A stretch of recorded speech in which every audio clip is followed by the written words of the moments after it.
இயேசு நம்மோடு.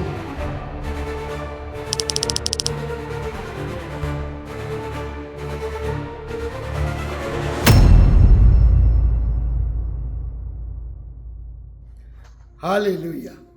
அருமையான தேவ பிள்ளைகளே, இயேசு நம்மோடு இந்த நிகழ்ச்சியூடாக உங்களை சந்திப்பதிலே மிக்க மகிழ்ச்சி அடைகிறேன். தொடர்ந்து தேவனுடைய செய்தியை கேட்டு வருகிறீர்கள். நிச்சயமாகவே தேவன் உங்களுடைய வாழ்க்கையில் மகிமையான காரியங்களை செய்வார். ஏனென்றால் அவருடைய வேதம் நம்முடைய கால்களுக்கு தீபமும் பாதைக்கு வெளிச்சமுமாக இருக்கிறது. இந்த நாளுமாய் வேதத்தின் வசனத்தை வாசித்து உங்களோட அந்த காரியங்களை பகிர்ந்து கொண்டு உங்களுக்காக ஜெபிக்க போகிறேன். ரோமர்கள் நிறுவம் 12ஆம் அதிகாரத்தில் இந்த வசனத்தை இப்படியாக பார்க்கிறோம்.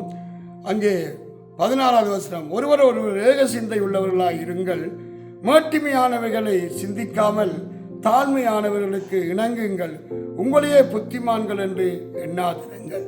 அருமையான தேவ பிள்ளைகளே, இந்த நாட்களில் மனுஷன் தற்பிரியனாக சுயபோக பிரியனாக மாறினதினால தேவ அன்பு இல்லாதவர்களாக இன்றைக்கு மாறிக்கொண்டிருக்கிறதை பார்க்கிறோம். இன்றைக்கு விசுவாசம் கூட அற்றுப்போகிற ஒரு வாழ்க்கைக்குள்ளே தேவ பிள்ளைகள் கடந்து போகிற காரியங்களை பார்க்கிறோம்.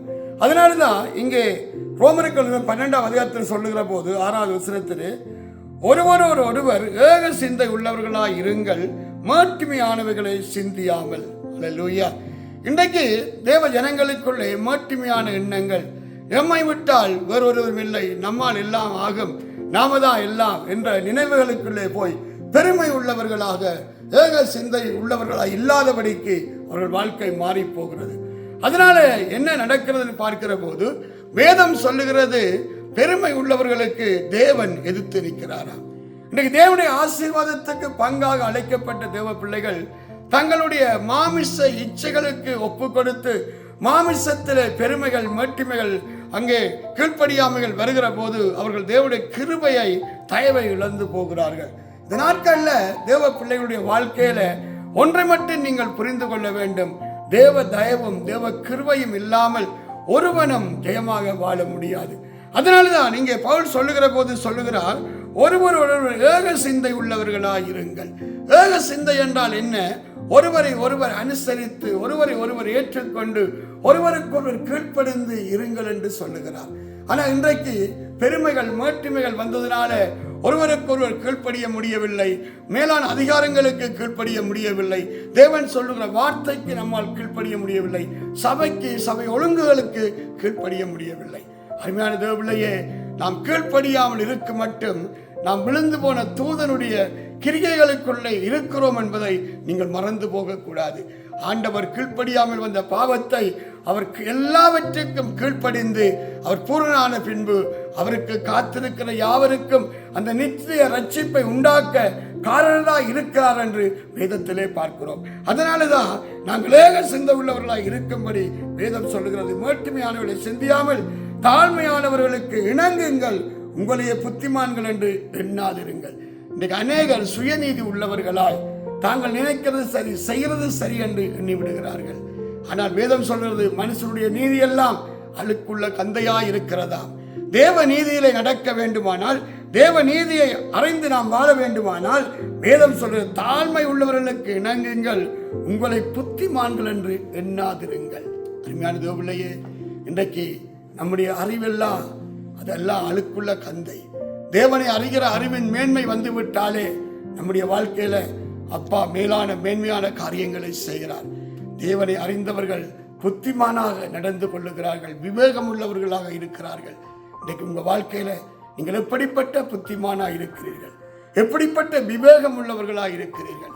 இந்த நாட்கள்ல தேவனுடைய வார்த்தைக்கு திரும்புங்கள், தேவனுடைய வசனத்தை கை கொண்டு வாழ ஒப்புக்கொடுங்கள்.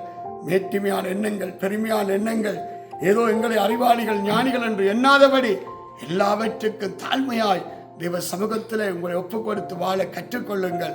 அப்பா மேலான மேன்மையானவர்களை செய்வார். இப்பொழுது அருமையான தேவ பிள்ளைகளே, உங்களுக்காக நான் ஜெபிக்க போகிறேன். தகப்பனே, இந்த நாளிலுமாய் இந்த வார்த்தையை கேட்டு ஏக சிந்தை உள்ளவர்களாய் தாழ்மை உள்ளவர்களாய் ஆண்டவரே தங்களை புத்திமான்கள் என்று எண்ணாதபடி மற்றவர்களை மேன்மையாய் எண்ணத்தக்கதான ஒரு சிந்தை உள்ளவர்களாய் இருக்கத்தக்கதாய் ஒவ்வொரு பிள்ளைகளுக்காய் மன்றாடி ஜெபிக்கிறேன்.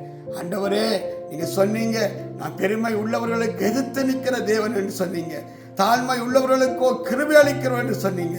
இந்த நாளுமா இந்த தேவ செய்தியை கேட்டு யாரெல்லாம் தங்களை தாழ்மைப்படுத்தி உம்முடைய முகத்தை தேடுகிறார்களோ அந்த பிள்ளைகளுடைய வாழ்க்கையில அப்பா உம்முடைய பிரகாசம் வெளிப்படத்தக்கதாய், ஜீவனுள்ள சாட்சியாய் அநேக மனுஷர் மத்தியில் அவர்கள் எழுந்திருக்கத்தக்கதாய் அனுக்கிரகம் செய்யுங்கப்பா.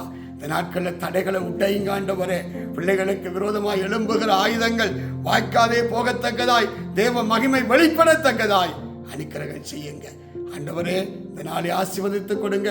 இந்த நாளில் பிள்ளைகளை தீங்கு துக்கப்படுத்தாதபடி ஆசீர்வாதங்கள் மேன்மைகள் உண்டாயிருக்க கிருபை செய்யுங்க. இயேசு கிறிஸ்துவின் நாமத்தில் ஜெபிக்கிறேன் என் ஜீவனுள்ள நல்ல பிதாவே, ஆமேன் ஆமேன். அருமையான தேவ பிள்ளைகளே, தொடர்ந்து இயேசு நம்முடைய நிகழ்ச்சியை பாருங்கள், மற்றவர்களுக்கும் இதை அறிமுகப்படுத்துங்கள். அவர்களும் தேவனுடைய ஆசீர்வாதத்தை பெற்றுக் கொள்ளணும். கர்த்தர் தாமே உங்களை ஆசீர்வதிப்பாராக. ஆமென்.